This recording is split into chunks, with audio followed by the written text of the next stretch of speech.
As we witness to the goodness of God's work in the world around us, it is my delight to share with you where I have seen God at work this week.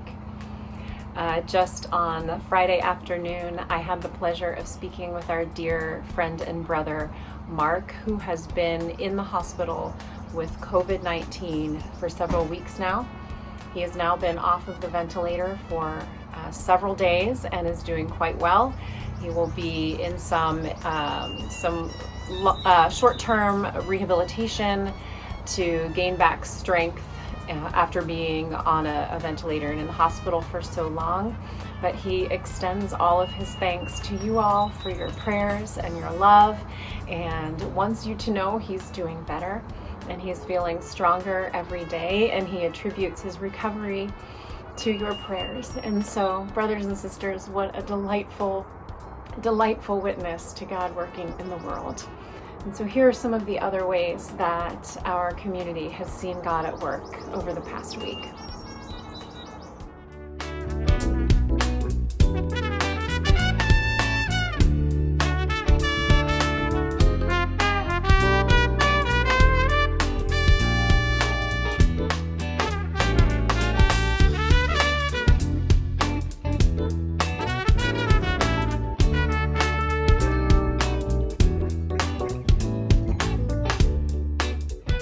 In this time of woe and seclusion that we're all living in, I thought I'd have a serious discussion about how we can get through it, but I couldn't find my clipboard or my lab coat, so I thought I'd just go with this.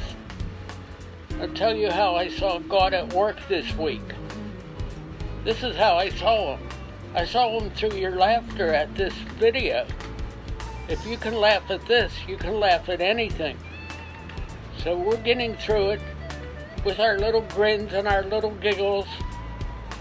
So I'm glad I could bring a little giggle to you. And that's it. Thank you.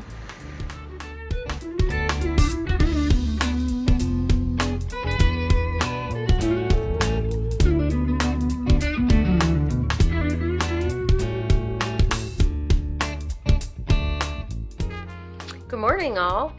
I had one of those nights last night that at 2 a.m. I woke up, could not go back to sleep, was wide awake, and started to look at, there's a show, it's called Some Good News, and it's hosted by John Krasinski, and I'm sure you've all heard how he hosted a virtual prom for the class of 2020, and it just brought such a smile to my face. I just thought it was an incredibly thoughtful thing for him to do for these kids. And you would just see them all dressed up in their finery, and daughters slow dancing with their dads. I mean, it was just so cute.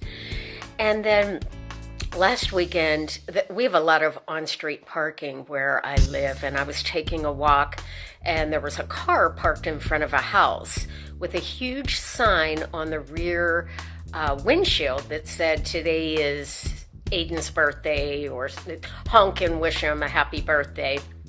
And it was the first time in the midst of all this that I got super emotional. I mean, I just felt like I was going to lose it. I was going to start crying, because I thought, here's this kid sitting at home all by himself.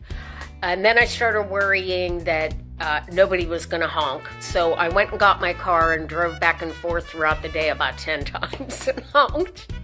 But the next day, his parents wrote a little blurb in the Trib, just thanking everybody and saying all throughout the day, people just honked their horns. And it was his grandparents that put the sign on the windshield, and they were just so they found it extremely heartwarming, and they were just so grateful to the community that people showed that support. And so I guess the big thing is just trying to find the silver lining in just the little mundane or small things every day. And some days are certainly harder than others, but those two incidents really just made me happy. And I'm just trying to find the good news and some humor in all of this and try to go through it with some grace and our humor's intact. And just wanted to share a couple things, and still miss everybody. Can't wait till we can all physically get together again. So have a wonderful day and take care. Bye.